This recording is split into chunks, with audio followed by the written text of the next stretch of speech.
નમસ્કાર, મહામંથન સાથે હું છું વૈભવી। જગતનો તાત જેને આપણે કહીએ છીએ એ ખેડૂત ફરી એકવાર મુશ્કેલીમાં છે। એમની વેદના સમજી પણ ન શકાય તેવી છે। આજે એ વેદનાની ચર્ચા કરવી છે। ખેડૂતોના મોઢે આવેલો જે કોળિયો છે એ ફરી એક વખત છીનવાયો છે। ખેતરો પાણીમાં ગરકાવ થઈ જતા ખરીફ પાકને નુકસાન થયું છે। રાજ્યના અલગ અલગ ભાગોમાં ખૂબ વરસાદ વરસી રહ્યો છે। સૌરાષ્ટ્રમાં અતિ ભારે વરસાદ વરસ્યો છે અને ખેડૂતોને ખૂબ મુશ્કેલી પડી છે। ખેડૂતોના ખેતરો ફરી એકવાર બેટમાં ફેરવાયા છે। ઘેડ પંથકની પણ મારે વાત કરવી છે, કારણ કે ઘેડ પંથકમાં જે તારાજી સર્જાઈ છે એનાથી ખેડૂતો ખૂબ પરેશાન થયા, ખેડૂતોને ખૂબ નુકસાન થયું છે। ઘેડ પંથક કે જે આમ એક રકાબી આકારનું છે, એટલે કદાચ ત્યાં વરસાદ પડે અને તરત જ પાણી ભરાઈ જાય એવી સ્થિતિ દર વખતે થતી હોય છે અને ખેડૂતો ખૂબ હેરાન દર વખતે થતા હોય છે। ઘેડ પંથકમાં ભારે વરસાદને કારણે એક ઘર તૂટી પડે અને બધું તણાઈને ખેડૂતોના ખેતરોમાં જાય, પણ એ હકીકત વાત બીજી એ પણ છે કે ખેડૂતોને જે તકલીફ પડે છે એનું કારણ ફક્ત ને ફક્ત વરસાદ નથી, એનું કારણ બીજું એ પણ છે કે ત્યાંના જે ખેડૂતો છે એ સુધી વ્યવસ્થાઓ નથી પહોંચતી। પરંતુ જો ખેડૂતો સુધી વ્યવસ્થાઓ નથી પહોંચતી તો પછી એની જવાબદારી કોણ લેશે? દર વર્ષે ચોમાસા દરમિયાન ખેડૂતોની સ્થિતિ કફોડી બને છે, વાત હકીકત છે। સાંસદ દ્વારા એવા દાવાઓ કરવામાં આવે કે ઘેડ વિસ્તારમાં ભરાતા વરસાદી પાણીના કાયમી નિરાકરણ માટે, હું ફરી એકવાર કહું છું, કાયમી નિરાકરણ માટે 1500 કરોડ રૂપિયાનો પ્રોજેક્ટ પ્રગતિમાં છે, એનું કામ થઈ રહ્યું છે। પરંતુ ગમે તેટલી યોજનાઓ અને પ્રોજેક્ટ હોય તો પણ ઘેડવાસીઓની પરિસ્થિતિમાં કોઈ જ ફરક નથી પડતો, દર વખતે એ પીડાય છે। વાત ફક્ત ઘેડ પંથક સુધી સીમિત નથી રાખવી। અરવલ્લીમાં પણ ખેતરો બેટમાં ફેરવાય, ગીર સોમનાથ જિલ્લામાં પણ ખેતરો બેટમાં ફેરવાય, દક્ષિણ ગુજરાતમાં પણ ખેડૂતો ભોગવે। ઇન શોર્ટ, ખેડૂતોની સમસ્યા ઘણી બધી છે। નુકસાનીનો રિપોર્ટ મંગાવવાની વાત કરાઈ છે, પણ જો પાણી પહેલા જ પાળ બાંધી દેવામાં આવે તો ખેડૂતોને આટલી તકલીફ વેઠવાનો વારો જ ના આવે, અને એટલે જ સવાલો ખડા બધા છે। સવાલ એ છે કે શા માટે દર વખતે ખેડૂતોને જ ભોગવવાનો વારો આવે છે? ખેડૂતોની વેદના ખરેખર કોઈ સમજે છે ખરું? દર વખતે એક જ સમસ્યાથી ખેડૂતો પરેશાન થાય છે અને છતાંય તેનું નિરાકરણ કેમ નથી આવતું? અને એટલે જ સવાલો ઘણા બધા છે અને આ સવાલો પર કરીશું આજે મહામંથન।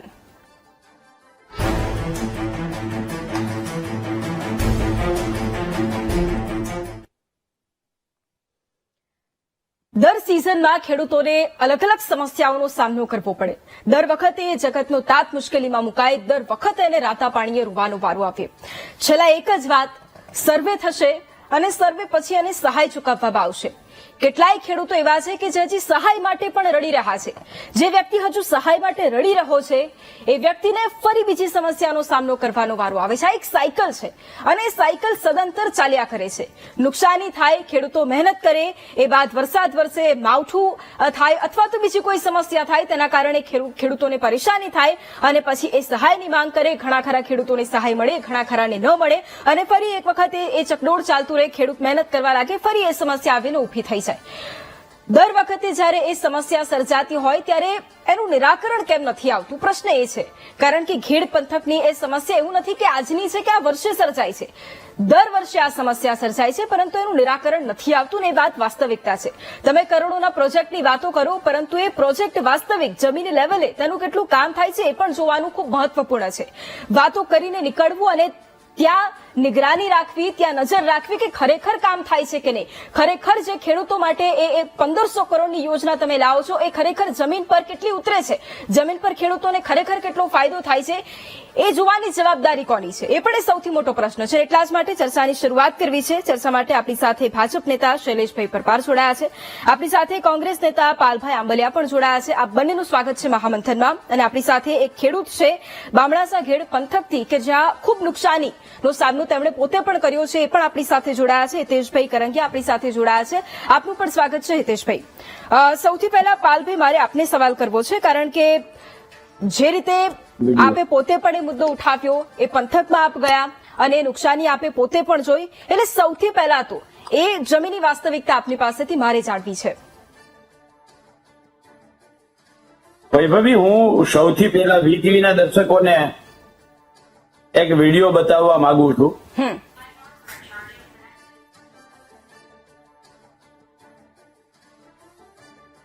સરકાર સરકારના મંત્રી તરીકે એ પણ કહીશ કે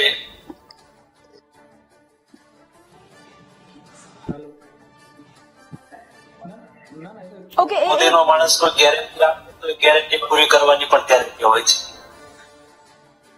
વ્યાસપીઠને પ્રણામ કરું છું. ધન્યવાદ. અમારા માટે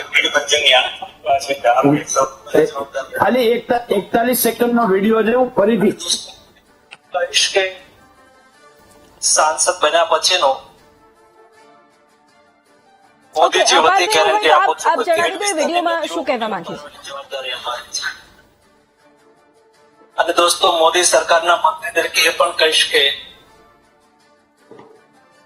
મોદીનો માણસ કોઈ ગેરંટી આપે તો એ ગેરંટી પૂરી કરવાની પણ guarantee. ઓકે પાલભાઈ, વ્યાસપીઠ ઉપરથી આજથી 1.5 વર્ષ પહેલા મનસુખભાઈ માંડવિયાજીએ ભાગવત સપ્તાહમાં ગેરંટી આપી હતી કે આ ઘેડની નદીઓ ઊંડી પોડી અમે કરી આપશું અને ઘેડના પ્રાણ પ્રશ્નનો કાયમી નિકાલ કરી આપશું.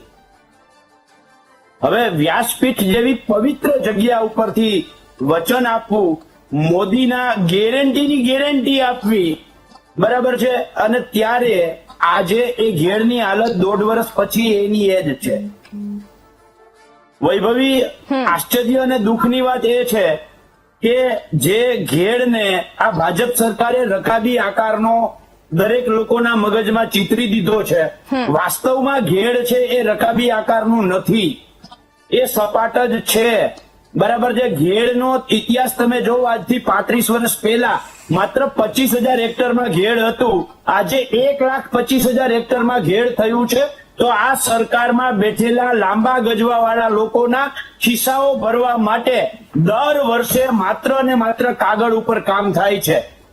અને એનું છેલ્લું ઉદાહરણ એ છે કે ગયા વર્ષે ઘેડ વિકાસ સમિતિના માધ્યમથી અમે ઘેડના 125 ગામોમાં 2 વખત પ્રવાસ કર્યો, તમામ ખેડૂતોને જાગૃત કર્યા, જુનાગઢ જિલ્લા કલેક્ટરને, પોરબંદર જિલ્લા કલેક્ટરને, દ્વારકા જિલ્લા કલેક્ટરને આવેદન પત્રો આપ્યા. 25 ઓક્ટોબરે દેશના ખેડૂત આગેવાનોને ઘેડમાં બોલાવ્યા અને ઘેડમાં એક મોટી ખેડૂત મહાપંચાયત કર્યા પછી સરકારે ફેબ્રુઆરી મહિનાની અંદર જાહેરાત કરી કે અમે 1500 કરોડ રૂપિયા ઘેડમાં ફાળવીએ છીએ. અને આ લોકશાહીનું મંદિર વિધાનસભાની અંદર 1500 કરોડ રૂપિયા ફાળવવાની જાહેરાત સરકારે કરી છે.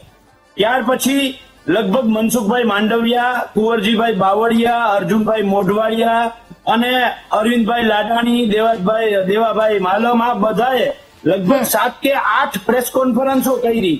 139 કરોડના કામ અમે જાહેર કરી દીધા છે, કામ ચાલુ કરી દીધા છે. પણ આશ્ચર્ય અને દુઃખની વાત એ છે કે દરેક માણસને ખબર પડે કે નદી વિસ્તારમાં કામ કરવું હોય તો સામાન્ય રીતે ડિસેમ્બર થી ચાલુ કરી અને મે સુધીમાં કામ કરી લેવું જોઈએ. એની જગ્યાએ 15 મે થી આ કામો ચાલુ થાય છે, બરાબર છે, અને 15 જૂન સુધી ઉદઘાટનોનો દોર ચાલે છે અને 27 જૂને થી તો વરસાદ ચાલુ થઈ જાય છે. તો સવાલ એ છે કે 139 ના કામો 15 મે થી 27 જૂનની વચ્ચે બધા થઈ ગયા, તણાઈ ગયા અને ઘેડની પરિસ્થિતિ ત્યાં ને ત્યાં રહી. આ સરકારની બુદ્ધિનું દેવાળું ફૂટતું એક મોટું ઉદાહરણ બીજું તમને આપવા માંગુ છું વૈભવી, કે જે સરકારે નદી સાફ કરવા માટે, બરાબર છે, એમાં જાડી જાખરા સાફ કરવા માટે કટર જે આવે છે ને, ઇલેક્ટ્રોનિક કટર, ધાર્યું, બરાબર છે, કુવાડો, આનાથી વૃક્ષો સાફ કરવા જોઈએ, વૃક્ષોનું કટિંગ આનાથી કરવું જોઈએ. એમાં હિટાચી મશીનથી કોઈ દિવસ વૃક્ષોનું કટિંગ ન થાય. એટલા માટે કે નદી કિનારો છે, આ નદી કિનારો, તો નદી કિનારોમાં જે વૃક્ષો છે ને એ એની કુદરતી પ્રોટેક્શન વોલ છે. કારણ કે જે વૃક્ષો છે ને એના મૂળિયા છે એ એની દિવાલમાં અંદર ચોંટી ગયેલા છે, માટીથી પકડી રાખે છે, બરાબર છે, કુદરતી રીતે પકડ ઉભી કરે છે. હવે એ વૃક્ષને હિટાચીને ઓલું મશીન જે આમ કરી અને આખે આખું નમાવે એટલે એની જે કુદરતી જે પકડ હતી આ પકડ તૂટી ગઈ. કારણ કે મૂળિયા હલી ગયા, મૂળિયા હલ્યા એટલે ત્યાં જગ્યા થઈ એટલે ત્યાં પાણી ગયું, અને પાણી ગયું એટલે ત્યાંથી નદી તૂટવાની શરૂઆત થઈ. એટલે આ સરકારે વૃક્ષો કાપવાના નામે, વૃક્ષ કટિંગ કરવાના નામે હિટાચી મશીન મૂક્યું. કારણ કે એનાથી બિલ મોટું બને. ઓલું કટિંગ જે ટ્રી કટિંગ નું મશીન હોય એનાથી આજે વધારે કેટલાનું બિલ બનાવે છે? 500, 700, 1000 રૂપિયાનું. હિટાચી મશીન નું કેટલું બને છે? 20,000, 25,000 નું. એટલે બિલ બનાવવા માટે થઈને હિટાચી મશીન ત્યાં ઉતારે છે. ઠીક છે. બરાબર છે. એટલે ત્યારે પણ મેં વીટીવી ના માધ્યમથી વિરોધ કર્યો હતો. બરાબર છે. જયારે મે મહિનામાં કામ ચાલુ કર્યા, જૂન મહિનામાં કામ ચાલુ કર્યા, ત્યારે સ્થળોની મુલાકાત લઈ અને અમે સરકારનું ધ્યાન દોર્યું હતું કે તમારે કામ કરવું હોય તો ઓક્ટોબર નવેમ્બર મહિનાથી તમે કામ ચાલુ કરો ને જૂન મહિના સુધી કરો. અત્યારે જૂન મહિનામાં જે તમે કામ ચાલુ કરો છો, આ કામ ક્યાંક ને ક્યાંક માત્ર અને માત્ર બિલ બનાવવા માટે બને ઓકે છે. ઓકે બિલકુલ. અને એટલા જ માટે શૈલેષભાઈ મારે આપને સવાલ કરવો છે, કારણ કે જે રીતે પાલભાઈ અત્યારે વાત કરી એ ત્યાં જઈને આવ્યા અને એમણે એ વાસ્તવિકતા પણ દર્શાવી. પ્રશ્ન મારો એ, કારણ કે એ મુદ્દો સૌથી મહત્વપૂર્ણ, સૌથી અગત્યનો એ છે કે થોડા સમય પહેલા, ગત વર્ષની વાત છે, અને સ્પષ્ટ રીતે મનસુખભાઈ માંડવિયાની એ વાત હતી કે 1500 કરોડનો ખર્ચ કરવામાં આવશે અને એ ઘેડ પંથકના લોકોની જે સમસ્યા દર વખતે સમસ્યાનો સામનો એ કરતા હોય છે, હવેથી એ નહીં થાય અને 6 થી 7 મહિનામાં એ સમસ્યાનું નિરાકરણ આવી જશે. 6-7 મહિના નહીં, પરંતુ 1 વર્ષ થઈ ગયું. આ વર્ષે પણ સમસ્યા એની એ જ છે. આ વર્ષે પણ લોકો એનાથી પીડાયા છે. તો હવે તમારી પાસે શું જવાબ છે? શું 1500 કરોડનો ઉપયોગ થઈ ગયો છે? જો વૈભવીજી, વીટીવીના માધ્યમથી જે પ્રકારે ખેડૂતોની ચિંતા સરકાર કરે છે, અને હું આભાર માનીશ પાલભાઈ આંબલિયાનો કે જેમણે ભારત સરકારના, ભારતીય જનતા પાર્ટીની એનડીએ સરકારના મંત્રી જે છે એમને માનો કે મંત્રી શ્રી કૃષિ તો નથી પણ કેન્દ્રમાં બેઠા છે, અને એમણે મનસુખભાઈ માંડવિયાએ જે પ્રકારની ચિંતા કરી છે, અને ચિંતાના કારણે એમણે એક કેન્દ્ર સરકારના મંત્રી હોવાના કારણે, એક ખેડૂતના દીકરા હોવાના કારણે જે ઘેડ પંથકના ખેડૂતો છે એની ચિંતા કરી, અને ગયા વર્ષે ચિંતા કરી હતી. અને એનું કામ જે છે એ કામ કેટલે પહોંચ્યું છે, શું થયું છે તે વાત કર્યા પછી ક્યાં થયું છે. માનો કે નદીઓ પોળું કરવાનું કામ તો આખા દેશમાં થઈ રહ્યું છે, માત્ર ગુજરાત કે સૌરાષ્ટ્ર કે ઘેડ પંથકની વાત નથી.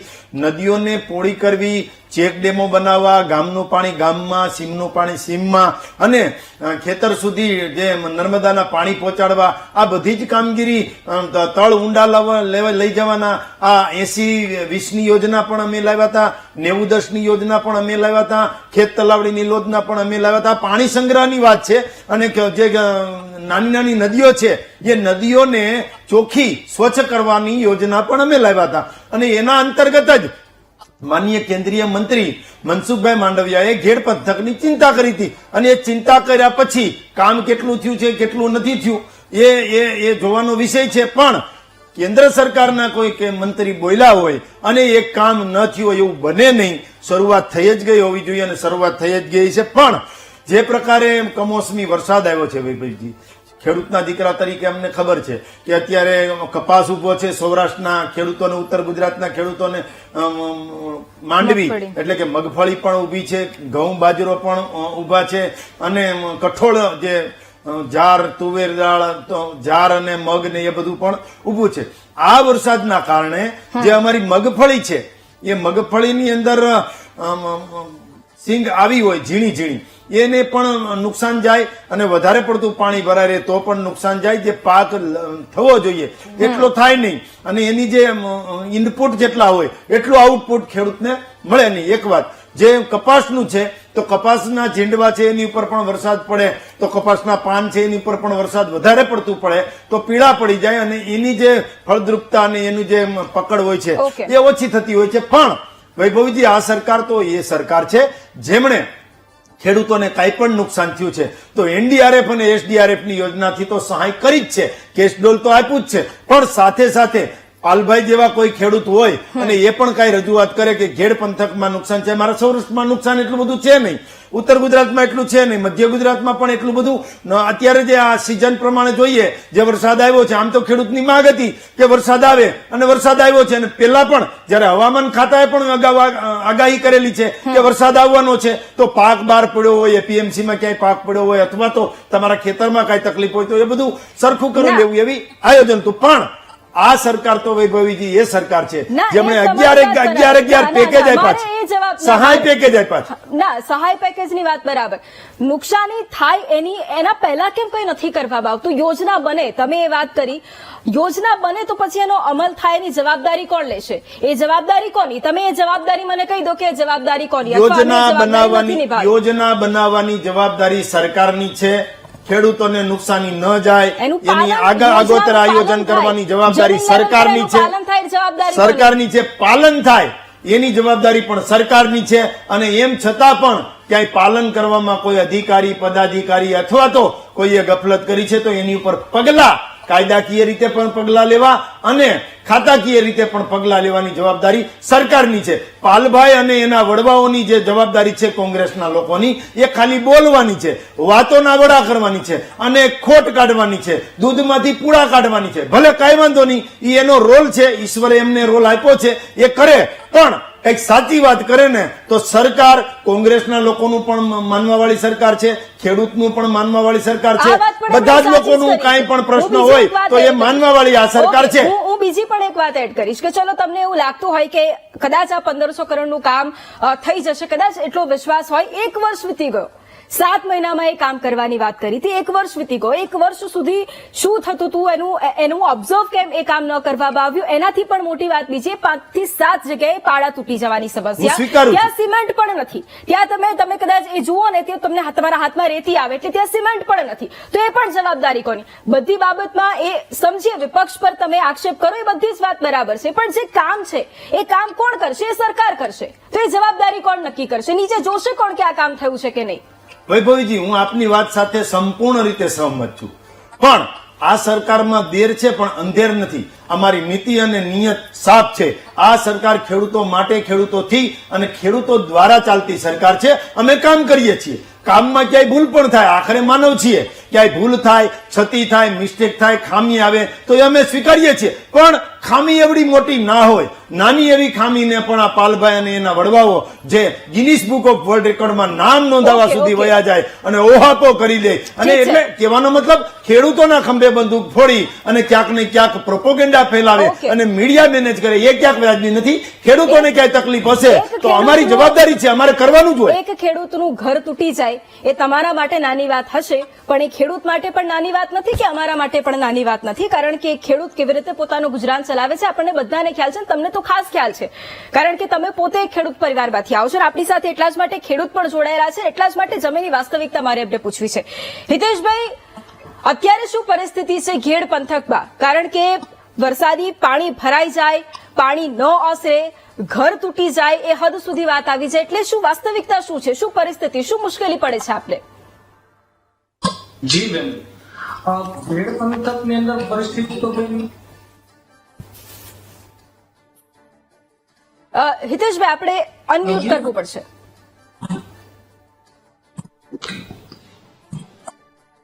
ઓકે, ફરી એક વખત હિતેશભાઈ સાથે આપણે સંપર્ક કરીશું, એમની સાથે એક પ્રયાસ કરીશું એ જાણવાનો કે શું પરિસ્થિતિ છે ત્યાં.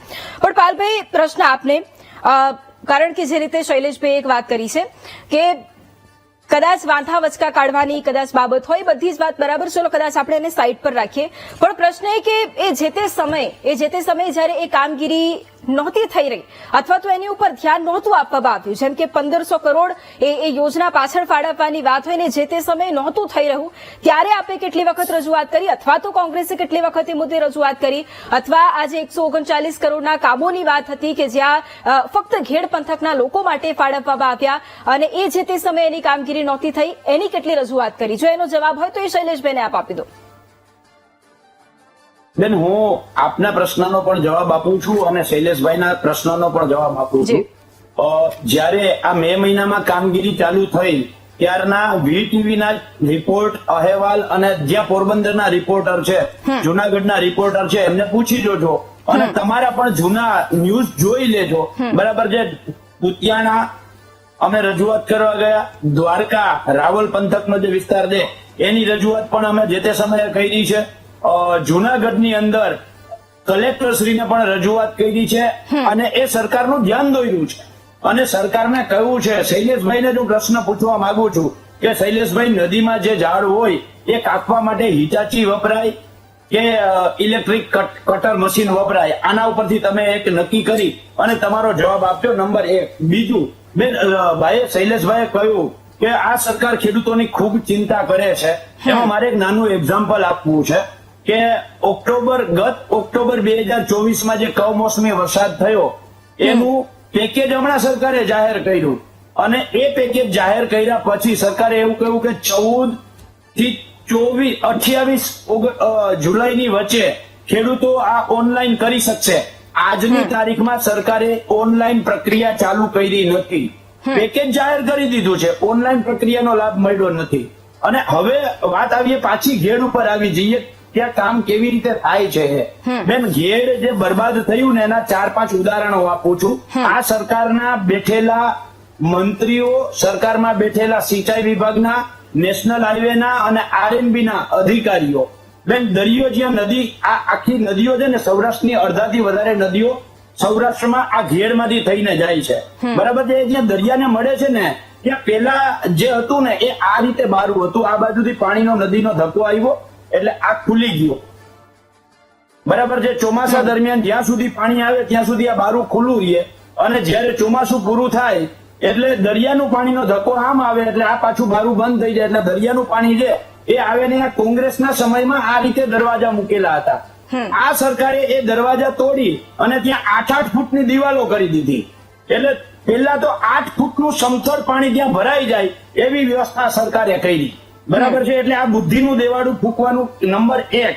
બીજું, જે નેશનલ હાઈવે બન્યો છે સોમનાથ થી પોરબંદર, આ નેશનલ હાઈવેમાં વધારે જ્યાં સૌરાષ્ટ્રની લગભગ 14 કે 15 નદીઓ, મોટી નદીઓ જ્યાંથી પસાર થાય છે ત્યાં પુલ મૂકવો પડે. આ સામાન્ય માણસને ખબર પડે છે. આ નેશનલ હાઈવે ત્યાં પુલ મૂક્યા નથી. આ નંબર 2 બુદ્ધિના દિવાળું ફૂંકવાનું. નંબર 3, જે તે સમય કોંગ્રેસના સમયમાં ઘેડ માટે સ્પેશિયલી પ્રધાનમંત્રી ગ્રામ સડક યોજનામાં 1 મીટરથી ઉપર, બરાબર છે, રોડ ક્યાંય કરતા ક્યાંય બને નહીં, આ ભારતનો નિયમ છે. અને 1 મીટરથી ઓછો એટલે જમીન સપાટી બરાબર થાય નહીં. કોંગ્રેસે સ્પેશિયલ ઘેડ માટે કાયદો કર્યો હતો કે 1 મીટર નહીં, જમીન સપાટી બરાબર રોડ કરવો, જેથી કરીને 1 મીટર પણ ઘેડમાં પાણી ભરાય નહીં. એની જગ્યાએ આ સરકાર અત્યારે ત્યાં 4-4 મીટરના રોડ કરે છે, એટલે 4 મીટર સુધી પાણી ભરાઈ જાય. નંબર 4, જે નદી વહે છે, આ બેન નદી વહે છે, બરાબર છે, આ નદીમાં આ સરકારે ભ્રષ્ટાચાર કરવા માટે ચેકડેમો ઉભા કર્યા, અને એ ચેકડેમો નદીના જમીન સપાટી લેવલ બરાબર કર્યા છે. એટલે નદી છે એ નદીમાં ના વહે અને ચેકડેમ આડો આવે એટલે બહાર જમીનમાં નીકળે, અને બહાર જમીનમાં નીકળે એટલે ફેલાય.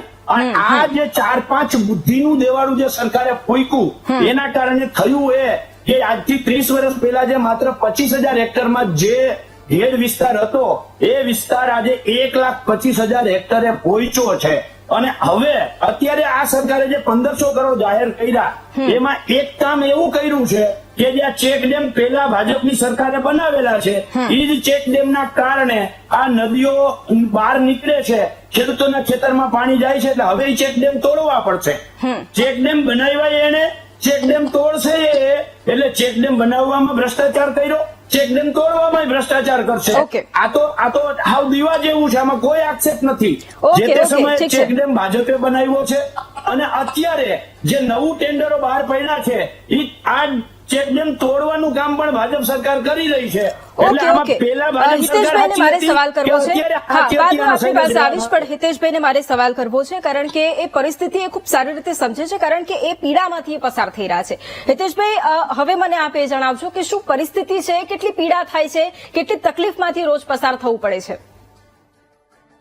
જી બેન, કદાચ તમે સ્ટુડિયોમાં બેઠા છો જે સમયે સ્ટુડિયોમાં બેસીને તમે વાત કરી શકો, પણ જે વસ્તુ, જે હકીકત ગ્રાઉન્ડ ઉપર જે વસ્તુ હું ફીલ કરું છું એ વસ્તુ કદાચ તમે ક્યારેય નહીં સમજી શકો. કેમ કે ખેડ પંથકની અંદર એક 24 કલાક માટે જયારે મોન્સૂન સિઝનમાં વરસાદ આવે છે, મોન્સૂન સિઝનમાં પાણી આવે છે, ત્યારે માણસ એક ડરની હાલતમાં 24 કલાક જીવે છે કે અમારું ઘર બચ્યું રહેશે, અમે જીવતા રહેશું, અમારી પાસે કોઈ સગવડતા રહેશે નહીં.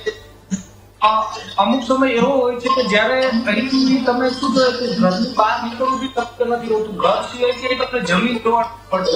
જે દિવસે અમારો પાડો પીતો એ દિવસે હું બહાર હતો, બહારથી હું સવારે અહીંયા આવ્યો, ઘરે પહોંચવું એ શક્યતા નથી, કેમ કે ઘરે આવવા માટેના જે રસ્તા છે તે પાણી એટલું પાણી તો ઘેડ પંથક માટે તમે એમ કહો ને કે સૈનિક જેવી હાલત, જે સૈનિક બોર્ડર પર જીવે છે, ખેડૂત એ જ હાલત ઘેડ પંથકમાં દર મોનસૂનમાં જીવે છે, કે જીવવા માટે પણ એ લોકો સ્ટ્રગલ કરીને જીવે છે. ઓકે, અને શું કહેવાય કે જે સમય મારો પારો દીધો છે, હું એ વસ્તુ સમજીને તમને કહી મને હિતેશભાઈ, આ મુદ્દે હિતેશભાઈ દર વખતે આ પરિસ્થિતિ થાય છે. કેટલી વખત રજૂઆતો કરવામાં આવી, અને જ્યારે આ સમસ્યા સર્જાય ત્યારે ખરેખર કોઈ ગ્રાઉન્ડ લેવલ પર આવે છે ખરું? ત્યાં કોઈ સ્થાનિક નેતાઓ હોય કે આપે રજૂઆત કરી હોય, કોઈ જોવા આવે છે ખરું? જી બેન, હું કહું છું, હું એ જ કહું છું કે મને કોઈ પક્ષથી કે કોઈ, મને ભાજપ, કોંગ્રેસ કે હું એક ખેડૂત છું, મને કોઈ પક્ષથી કોઈ ફરક નથી પડવાનો. મારે મારું ખેતી કરવાની છે, ગુજરાન ચલાવવાનું છે, મારું કામ કરવાનું છે. મારે કાલ સવારે કોઈ ઇલેક્શન નથી લડવું. પણ હા, ઠીક છે, તમે કીધું એમ કે ક્યારેક કોઈ તકલીફ પડી છે કે આવું થયું છે તો આવે છે, ભાજપના નેતા બી આવે છે, કોઈ પક્ષના નેતા બી આવે છે. પણ હકીકતે જે તકલીફ છે એ તો ખેડૂતોને જ સહન કરવાની છે. કે ભાજપ પણ આવી અને આશ્વાસન આપે છે કે તમે કામ કરી દેશો, કદાચ ઠીક છે, કે ખેડૂતને જે નુકસાન થયું છે એ પછી એને સહાય બી કરશે, કદાચ મારો પારો બી પાછો બતાવી છે, મારું નુકસાન થયું, ચાલો એનું મને થોડું ઘણું વળતર બી આપશે. પણ તમે જેમ કીધું એમ કે ભાઈ કોઈ પણ વસ્તુ એવી તો જરૂરિયાત નથી કે વસ્તુનો બનાવ બન્યા પછી તેના માટે કોઈ કામ કરવું. માણસ જીવન જીવવા માટે ખેડૂત બી છે, એ બી જેટલો જ શું કહેવાય કે હકદાર છે જેટલો તમે છો, કે કોઈ નેતા છે એના માટે જેટલો હક છે જીવન જીવવાનો, એના માટે જેટલી ભોગવવાનો હક છે એટલો જ હક ખેડૂતને બી છે. હું એમ કહું છું કે હું અહીં ઘેડ પંથકની અંદર રહું છું તો મને સારો રસ્તો મેળવવાનો હક નથી, મને શું કહેવાય હું બીમાર પડું તો હોસ્પિટલ જવાનો હક નથી, મને એ હક નથી કે હું મારી ખેતરમાં ખેતી કરી શકું. અને તો ઘણી બધી બેન એવા મુદ્દા છે. હું અહીંથી સમજુ કે તમને કહેવા માંગુ છું કે અમુક વસ્તુ છે, જેમ કે પાણીનો જે આવક છે, આ વખતે જે પાણી એક ભયજનક રીતે એક જ હારે એમ કહ્યું તો જે અઢળક પાણી એવું, અને જેના કારણે અમારે ભલે હું મારી ઉંમર 30 વર્ષથી થઈ છે, હું એવું નથી કે આટલું વધારે પાણી ક્યારેય નહીં હોય, પણ જ્યાં સુધી મને યાદ છે એ સમય સુધીમાં અત્યારમાં સૌથી ભયજનક રીતે આ વખતે પાણી આવેલું છે. તો આ પાણી જે એટલી ભયજનક રીતે આવ્યું છે એનું અમુક કારણ એ બી છે ઉપર ઘણા બધા ડેમ બનાવેલા છે સરકાર દ્વારા. તો એ ડેમ માંથી કેવી વસ્તુ છે કે જયારે ઉપર બીજા કોઈ વિસ્તારની અંદર વરસાદ થાય એ પાણી જયારે ડેમ પર આવે એ પાણી ડેમ તપી અને અમારી નદીમાં આવે છે. તો જયારે એ પાણી ડેમ તપીને નદીમાં આવે છે પછી ડેમનાથી દરવાજા ખોલવામાં આવે છે. તો સરકારને અમુક વસ્તુ એવી ધ્યાને લેવી જોઈએ કે આ નીચે જે ગામડાઓ છે, જે નીચાણવાળા છે, ઘેડ પંથકમાં દર મોનસૂનની આ શું કહેવાય જે સમસ્યાઓ છે, તો દર વખતે આ જ પરિસ્થિતિ થાય છે. તો સરકાર એવું કોર્ડિનેશન નથી બનાવી શકતી. ઠીક છે હિતેશભાઈ, એટલા જ માટે આપને જોડ્યા કે ખરેખર ત્યાં ગ્રાઉન્ડ રિયાલિટી શું છે અને ખરેખર ખેડૂતોને શું તકલીફ થાય છે એ જાણવા માટે જ આપને જોડ્યા. અને આપે જે જણાવ્યું કે શું ખરેખર પીડા આપ ભોગવો છો અને દરરોજ કેવી તકલીફનો સામનો થાય છે. અને એટલા જ માટે શૈલેષભાઈ પ્રશ્ન આપને મારે કરવો છે. પ્રશ્ન એ કે સમસ્યા ઘણી બધી છે, વરસાદ આવે એટલે સ્વાભાવિક રીતે આવા વિસ્તારોમાં વીજળી પણ ગુલ થઈ જવાની હોય, એ ખેડૂતો ખેતી પણ કેવી રીતે કરે, સૌથી મોટો પ્રશ્ન એ, કારણ કે અંધાર પડશે અને એનાથી પણ મોટી વાત કે ખેતરોમાં પાણી ઓસરતા જ નથી એટલે એ નુકસાન જાય, એટલે એમાં પણ એમને રોવાનું વારું આપે. બધી સાઈડથી જયારે ખેડૂત ઘેરાય છે ત્યારે એની માટે છેલ્લા આપની પાસે શું જવાબ છે? શું હજુ પણ એ ખેડૂતોને આ જ પરિસ્થિતિનો સામનો કરવાની આદત પાડવી પડશે કે હવે કંઈક કામ થશે ગ્રાઉન્ડ લેવલ પર, અને જો ગ્રાઉન્ડ લેવલ પર કામ થશે તો બરાબર થાય છે કે નહીં એની જવાબદારી કોની? બરાબર થાય છે કે નહીં એની જવાબદારી પણ સરકારની છે, કામ કરવાની પણ જવાબદારી સરકારની છે, એક વાત. બીજું, મારા મોટા ભાઈ પાલભાઈ હમણાં વાત કરી કે પેલા સિંચાઈનો વિસ્તાર કેટલો હતો ને અત્યારે 1,50,000 1.50 લાખ હેક્ટરનો થયો છે અને સિંચાઈનો વિસ્તાર વધ્યો છે, ખેડૂતોનું વાવેતર વધ્યું છે. એ સરકારની નીતિના કારણે વધ્યું છે, એટલે એમાં પણ પાલભાઈનો આભાર. બીજું, પાલભાઈએ મસ્ત ખૂબ સરસ વાત કરી કે સરકારે ચેક ડેમો બનાવ્યા તો એ પણ ભારતીય જનતા પાર્ટીએ બનાવ્યા, 80-20 માં થયા હોય કે 90-10 માં થયા હોય, એ કેશુભાઈ પટેલની સરકારમાં થયા હોય, નરેન્દ્રભાઈ મોદીની સરકારમાં થયા હોય કે એ આનંદીબેન પટેલની સરકારમાં થયા હોય કે વિજયભાઈ રૂપાણીની સરકારમાં થયા હોય, એ ભારતીય જનતા પાર્ટીએ કરેલા છે. ભારતીય જનતા પાર્ટીએ સિંગલ પટ્ટીના રોડ પણ કર્યા, એને ડબલ પટ્ટીના રોડ પણ કર્યા. એટલે કહેવાનો મતલબ કે ચેક ડેમ જે છે એના માટે આ જે ઘેડ પંથકના 1514 કરોડ જે ફાળવ્યા છે એ 1514 કરોડમાં ક્યાંક ને ક્યાંક માનો કે ખેડૂતને મદદ કરવી હોય તો એમાંથી 139 કરોડના ટેન્ડર થઈ ચૂક્યા છે. એ તળાવ ઊંડા કરવાના, નદી સાફ કરવાની, ડિસેલિનેશન કરવાનું, એમાં જામનગર, પોરબંદર અને દ્વારકાના ખેડૂતોને નુકસાની ન જાય એના માટે બેન તમે પૂછો છો ને શું કર્યું, એટલે આ 1539 કરોડ જે ફાળવ્યા હતા એમાંથી 139 કરોડ જેટલી અત્યારે મંજૂરી પણ મળી ગઈ છે અને ટેન્ડરો પણ થઈ ગયા છે. ટેન્ડરો થઈ અને કામ પણ શરૂ થઈ ગયા છે.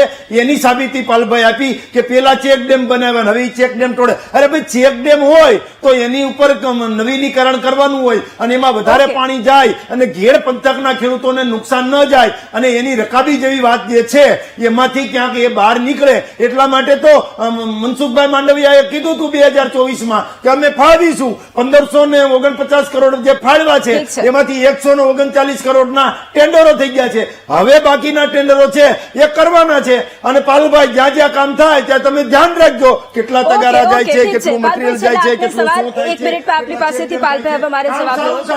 ઠીક છે, સમયનો અભાવ છે. પાલભાઈ છેલ્લા 1 મિનિટમાં આપની પાસેથી એ જવાબ વિપક્ષ તરીકે પણ અને એ ગ્રાઉન્ડ લેવલની રિયાલિટી આપી જોઈ છે કારણ કે ત્યાંથી જ આપે વિડીયો બનાવ્યો હતો કે જ્યાં લોકોના ઘર પણ તૂટ્યા, લોકોને નુકસાન પણ થયું.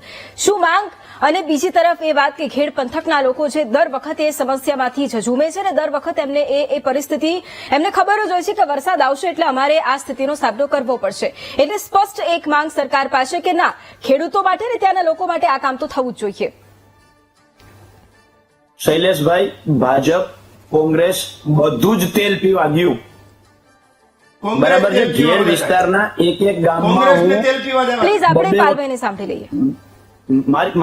હું શૈલેષભાઈ ખેડૂતના દીકરા તરીકે કહું છું બરાબર છે અને કોંગ્રેસ ને ભાજપ બે માટે કહ્યું છે. તમે જો ભાજપ માટે ના કહી મારી વાત સાંભળો. હું નિષ્પક્ષ વાત કરું છું. નિષ્પક્ષ વાત કરું છું શૈલેષભાઈ જી. એ ઘેડમાં ગયા વર્ષનો બેન વૈભવી રેકોર્ડ તમે જુઓ. જુનાગઢ કલેક્ટર, પોરબંદર કલેક્ટરે જાહેર કર્યું હતું કે ઓછામાં ઓછા 78 ગામ જે છે એ સંપર્ક વિહોણા 13 દિવસ રહ્યા. શૈલેષભાઈ, હું ને તમે બહુ સારી જગ્યાએ રહીએ છીએ. એ 13 ગામોની અંદર મારી કોઈ બેનને પ્રસૂતિની પીડા થાય કે કોઈ ભાઈને હાર્ટ એટેક આવે અને 13 દિવસ સુધી દવાખાને ન જઈ શકે, આ અત્યારે આપણે વિશ્વગુરુના સપના દેખાડીએ છીએ. આધુનિક દુનિયા પહોંચી ગઈ છે, 21મી સદીમાં પહોંચી ગયા છીએ. હાઈટેક ટેકનોલોજી આપણી પાસે છે અને આપણે 78 ગામોને 13 દિવસ સુધી સંપર્ક વિહોણા રાખીએ બરાબર છે. આ વિપક્ષ તરીકે અને સરકાર તરીકે આપણે બંને શરમ જેવી અનુભવવા જેવી વાત છે.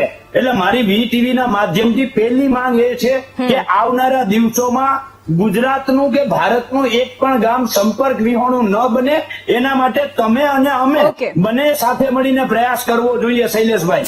અને એટલા માટે મેં કહ્યું છે કે ભાજપ ને કોંગ્રેસ બે તેલ પીવા ગયા બરાબર છે. માનવતા જેવું કઈ હોય કે ના હોય. બિલકુલ બિલકુલ. છેલ્લા હિતેશભાઈ પ્રશ્ન આપને છેલ્લા આપની શું માંગ છે સરકાર પાસેથી? સરકાર પાસેથી બસ મેં બેન કીધું એ જ વસ્તુ મારી અમુક માંગણીઓ છે કે એક તો જે છે સરકાર જે ડેમ અને ઉપરવાસના વરસાદની વચ્ચે જે કોર્ડિનેશન થાય અને એક સાથે પાણી છોડે છે એના માટે કંઈક કરે.